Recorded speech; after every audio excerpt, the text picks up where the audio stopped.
तो आज अंकुश राजा का भाई राजा का हो रही है शादी, जो काफ़ी जोरों से चल रही है तैयारियाँ। तो चलिए आप लोगों को वहाँ के कुछ नज़ारे दिखाते हैं। यही अंकुश राजा का घर है, जो कि उनके भाई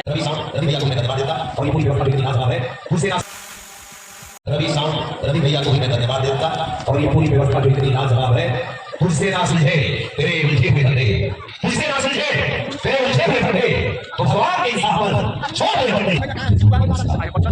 आज भगवान की बड़ी कृपा है, हमारे उसी भगवान के मास्टर में एक तरह से देते हुए जीवन को पाया से सुपर ऋषि की मंच में लगी बात है। इसके लिए अंकुश छोटे हैं, तो आज राजा का यही अंकुश राजा का घर है, जो कि उनके भाई राजा का हो रही है शादी। काफ़ी भीड़ लगी हुई है और हमारे यहाँ भाई हैं जो कि हम लोग आए हैं वीडियो बनाने।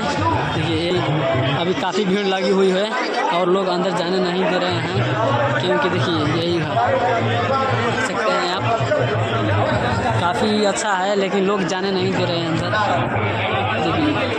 देखिए यही घर है, घर के आगे का फ्रंट है, जो कि काफ़ी अच्छा लुक लग रहा है देखने में, देख सकते हैं आप।